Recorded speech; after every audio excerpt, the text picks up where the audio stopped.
Hey guys, it's D.I.D. Choi, and I'm finally back with another sample library video.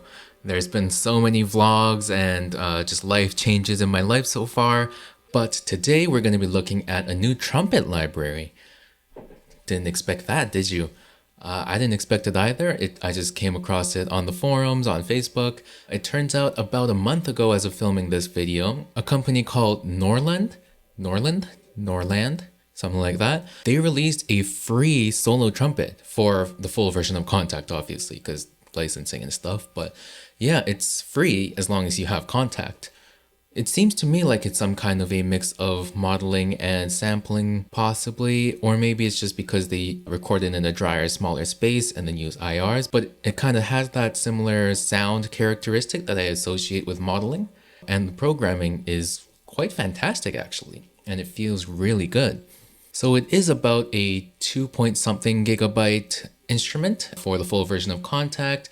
They have 5,700 plus samples. It's performance focused, so there's no key switches, but there are different types of articulations. There's legato, staccato, staccatissimo. The staccato, you can vary the amount of length using the time machine function. And if you play above a certain velocity, it will give you a marcato articulation. There's 5 different mic positions at various distances, and they have a modeled vibrato, which lets you customize how long it takes before the vibrato kicks in. So maybe you want like a doo kind of thing. My singing is kind of weird, but yeah, you could have like a 1.5 second delay before the vibrato kicks in. You can control the depth of the vibrato as well as the rate of the vibrato, so it's highly customizable and expressive sounding. And it's fairly convincing. These guys apparently are trumpet players that wanted to create an instrument that properly represented the trumpet. So I'm sure they know what a trumpet is supposed to sound like, and it seems that they definitely do. They also have 14 modeled mutes, which I guess they're using some kinds of IRs and filters and stuff to create a muted sound, and they seem to sound great too. I don't really use mutes apart from like straight mute and maybe Harmon mute often, so this video won't be touching on mutes at all. But as you saw with the title, I was just curious how it would stack up against, more professional or expensive trumpet libraries. As a quick note, of course, all the libraries that I'm going to talk about other than the Norrland are libraries that include a lot of other instruments, usually the whole brass section in the case of most of these instruments except for sample modeling, which you could buy the trumpet separately, but then again you get 3 trumpets, a German trumpet, and like a flugelhorn, I believe. So take that into account when considering the value. So maybe all of these trumpets, if you sort of divide it up, are going to be around like the $60 range. That's totally just off the top of my head. I have no idea if that's accurate or not. So today I have 2 examples for you. The first example being the famous Mahler 5 excerpt. Obviously, it's not going to be as good and honed in as, professional trumpet players' interpretation. This is just me playing a mock-up, sight reading the excerpt, and trying my best. But each of these examples are played in separately for each instrument, trying to bring out the best advantages of each. And they will be equally musical or non-musical when compared to the real thing. So first, let's look at the Norrland solo trumpet.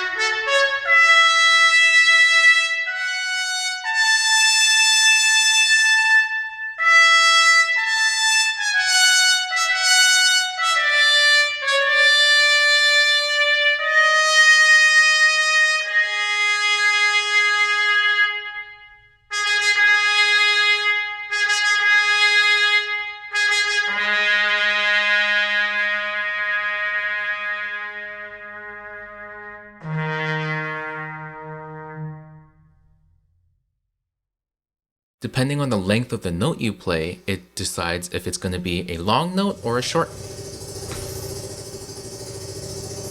I have these like car repair guys outside my window. I don't know why they're in front of my window. But they've been revving their engine and they have this weird ding sound going. It's kind of driving me nuts. You done yet? Stop the engine. So the really nice thing about the Norrland Trumpet is that depending on the length of the note you play, it determines automatically if it's a long note or a short note, which is great for performances. The shorts are not velocity sensitive, which means they follow the mod wheel, which I found, at least for this Mahler example, a lot easier to control because, they should all be at a consistent or a continuous volume level rather than, jumping around between velocity and modulation. You can also switch between the default staccatissimo and the staccatos by using the sustain pedal. So if you want the longer staccatos, you press the sustain. If you don't need that, you just play as normal and you'll get staccattissimos. Especially for this excerpt, it was really helpful to have the marcatos and the legatos and all the various articulations, and it was actually very easy to play. It was the first example I recorded, but I think it was one of the easiest instruments to play and get a really convincing Mahler result. Alright, now looking at the sample modeling trumpet, for this example I used the German trumpet rather than the default trumpet because I kind of prefer the tone of the German trumpet, and since it's Mahler I thought it was appropriate. I've made many videos on it before, but sample modeling is bone dry, so I did add a Todd AO Space Designer's impulse response, but I do have the dry turned up quite a bit, and here it is.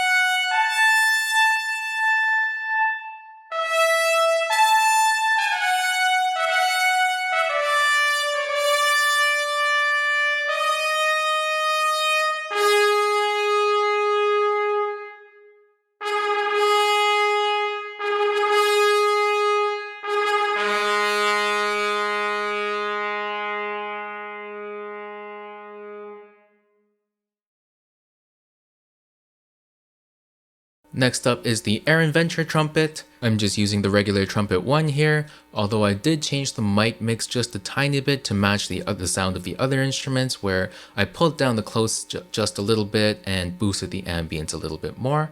But other than that, it's basically straight out of the box. With this one and the previous sample modeling, depending on the velocity of the note you play, the attack changes, which means for the short notes, sometimes I didn't get quite the attack I wanted, so I had to go back and manually change the velocities of most of the shorts to kind of fit the interpretation that I was going for. So here it is.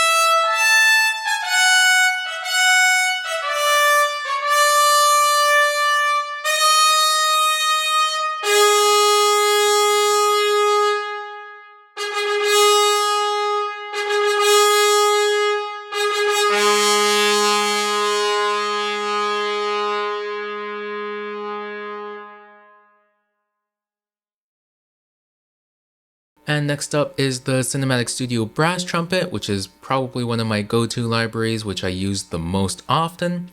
Now we're coming away from modeling technology and more traditional sample-based with key switching, articulations, and all that stuff. So the way this one was recorded, I played everything in using the Marcato patch with the repetition overlays turned on, which meant I got nice shorts and nice longs. But that would never really pass as a final product. You would have to go back and massage it a little bit. So using the articulation sets, if you don't know what articulation sets are, you're missing out. Check the video up here. I went back and changed the articulations of all the shorts into either repetitions or staccatissimos. The ba-ba-ba, the quarter note triplet, used the sforzando articulation, I believe. And most of the long notes, I ended up using the regular marcato, no legato, just the marcato patch, which is one of my favorite patches, by the way, in all of the Cinematic Studio Brass line. And again, I had to mess with the velocities of the shorts because the way I played them on the keyboard don't necessarily have the continuity that I want for the phrasing that I wanted. And they're back. So let's listen to CSB.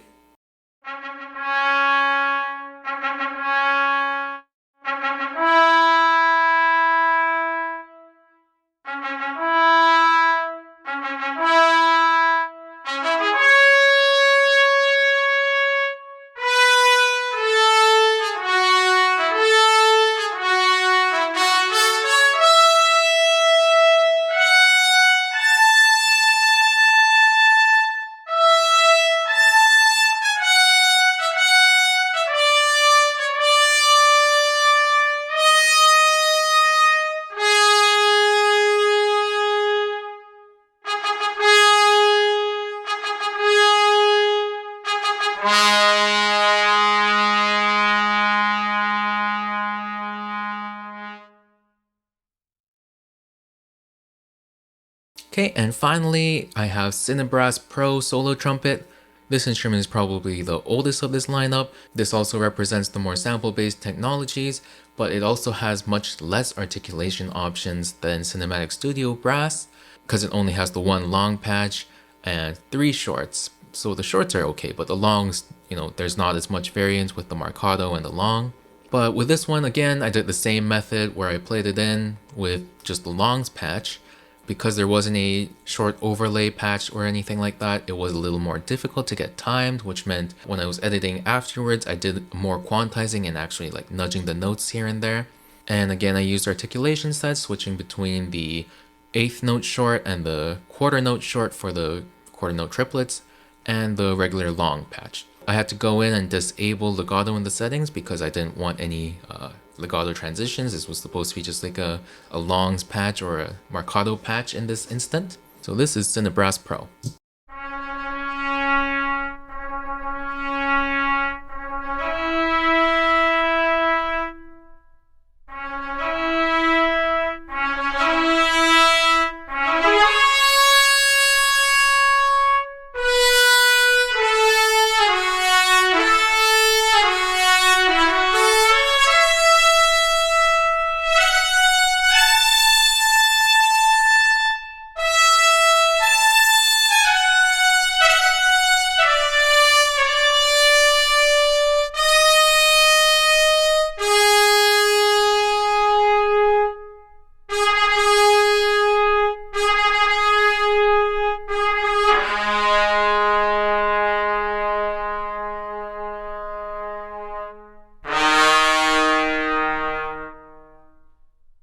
Okay, so the Mahler was the more triumphant, heroic trumpet with the kind of grandeur that a lot of people associate with trumpet. But trumpet is also a very lyrical instrument, so for the second example, I played in one of my own pieces from 2014, I believe.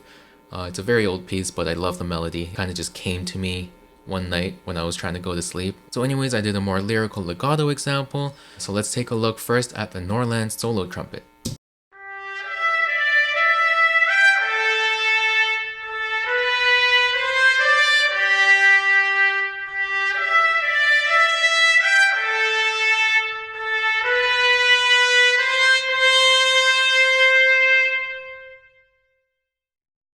So the legato transitions are quite good. I think the tone in general, because it's using IRs and relying on that to kind of bring the space in, kind of like sample modeling and Aaron Venture and Infinite Brass, the tone is a little less convincing for me, but the legato-ness and the phrasing and the general musicianship that the instrument can provide is quite nice and convincing. So for solo stuff, it can really shine.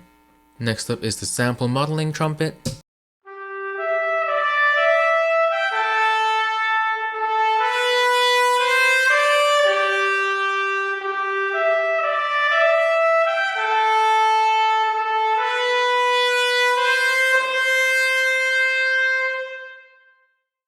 The musicianship is also very nice. The tone, again, I never really could get sample modeling to sound like a trumpet because it's recorded in the anechoic chamber.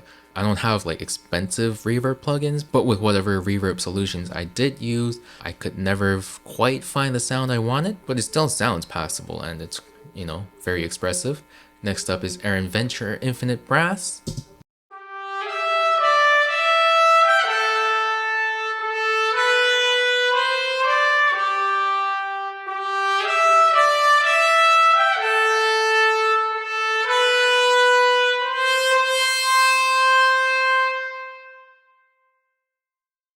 Yeah, so this one for me, while it does have that modeled character, I find that just the way it responds to your fingers is a little more laggier than the other two instruments, which makes it a little bit harder to play, which might kind of hinder your musicianship. But then again, you can always go back and edit it again.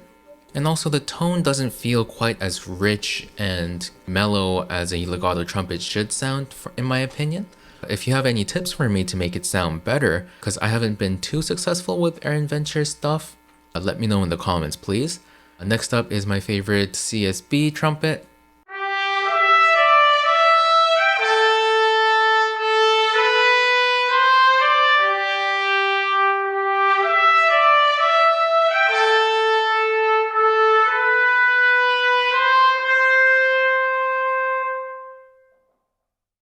Cinematic Studio Brass is a little weaker for the kind of mellow legato stuff because the lowest dynamic layer included is a mezzo piano, I believe.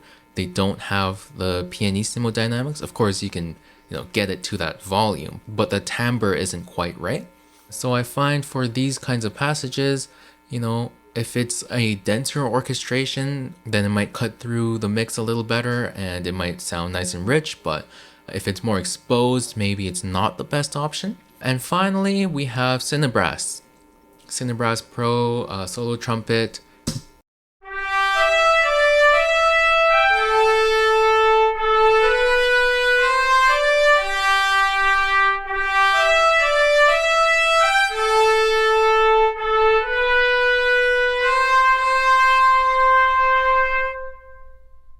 Yeah, so CineBrass, this time I used the true Legato Pro patch that's included rather than the articulations patch. And it sounds, decent. You can definitely tell it is a little bit older. I thought CineBrass was a lot more successful for the heroic fanfare stuff, and it is a little weaker for the piano tender moments. But yeah, just compared 5 different libraries, and I think each had their own advantages and disadvantages, workflow-wise, sound-wise, playability-wise. But this Norrland solo trumpet, for free, assuming you have contact, wow. I don't know why it's free, it's definitely better quality than any Spitfire Labs or Sign Factory or even Spitfire Originals, I would say. It could easily be like a $60, $100, $150 instrument, but they've been nice enough to provide it for free. So if you can donate on their page, they probably would definitely appreciate that. I think they wrote on the site that they worked on it for about a year. One instrument for a year, that's a lot of work. And I think the instrument was definitely worth all of that work because it works so well and it's very playable. I think it's a lot easier to play than sample modeling and Aaron Venture, which are kind of notorious for being very playable, because it kind of uses the hybrid of having different articulations and the kind of modeling-ish technology. I don't know if it's actually modeling or not, but it has that character, that feel of playing, and maybe that convolution reverb sound. So I don't know, maybe the founders, if they watch this video or something, they can let us know in the comments. But yeah, bravo Norrland. All of these other instruments are awesome as well. This was kind of a total impromptu video when I downloaded the instrument and thought, oh, this could definitely go head to head against all of my other instruments. And now I'm realizing I spent way too much money on brass. If I could only recommend one, I would probably recommend CSB, at least for my style of writing and working. I'm sure some people can't bear having to go back and, fiddle with things, articulations and stuff to get realistic results. But, to each their own. So what did you think of these instruments? Let me know in the comments. If you like this video, leave a like, subscribe. All of those things really help out. I'm not making money off this at all. It's just for fun, but the encouragement really helps, and it's great to give back to the community where I learned so much from. Check out all my other videos on sample libraries, and also if you're interested in the NYU's Grade Scoring Masters program, subscribe and follow me on my vlogs, because it's what I'm doing right now, and it basically takes up my whole life at the moment. So anyways, this has been D.I.D. Choi, and I'll see you in the next one.